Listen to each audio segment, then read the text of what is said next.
Cette vaste opération, en fait, est à l'initiative du Conseil général de la Haute-Loire, donc à l'époque, Conseil départemental maintenant, qui a fondé un syndicat mixte de travaux afin de restaurer l'ensemble de l'abbaye de la Chaise-Dieu, sachant qu'elle était dans un état de conservation qui était très, très médiocre, et que d'autre part, au niveau des visiteurs, il y avait une baisse régulière de fréquentation. Donc l'idée du syndicat mixte a été effectivement de réaliser cette restauration en y incorporant un projet de muséographie, mais aussi d'exposition. Il y a 3 entreprises qui ont intervenu sur la réalisation du bâtiment, avec du rejointoiement, de l'enduit. L'utilisation de la chaux naturelle a été privilégiée pour sa luminance, puisque c'est une chaux hydraulique naturelle qui est fabriquée sur notre site à l'usine à Cruas en Ardèche. Donc Lafarge détient cette usine depuis de nombreuses années.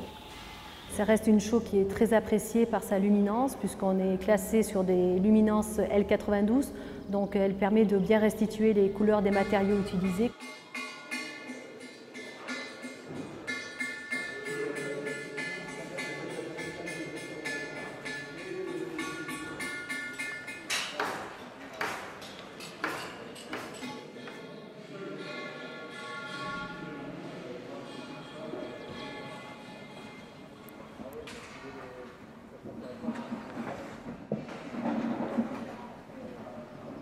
Nous sommes bien dans la salle de l'écho aujourd'hui. C'est une magnifique réalisation qui vient de s'achever dans cette partie du monument de l'aile de l'écho à la Chaise-Dieu. Et là, vous pouvez voir un magnifique enduit qui a été réalisé avec la chaux naturelle pour arriver à avoir une finition lisse qui puisse totalement s'intégrer avec cette magnifique pièce où on peut venir chuchoter dans un décor qui est superbe avec des magnifiques fresques qui ont été retrouvées.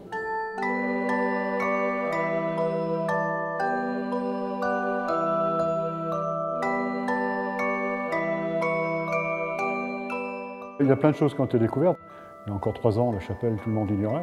On savait que d'un point de vue archivistique, elle existait, mais la volumétrie paraissait perdue. En fait, les études ont permis de retrouver ce volume qui avait été tronçonné en plusieurs petits morceaux à la Révolution et qui était devenu des maisons d'habitation. Et c'est grâce à un ensemble de phénomènes, notamment une fenêtre ouverte, que l'on a pu comprendre qu'il y avait une très grande chapelle, puisque c'est une chapelle qui fait 44 mètres de long, donc ce n'est pas une petite chose.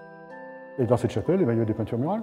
Une des parties avait été bien préservée par son occupant et il y avait un Samba Dijon qui recouvrait un ensemble de peintures murales qui sont de la fin du XVIIe siècle.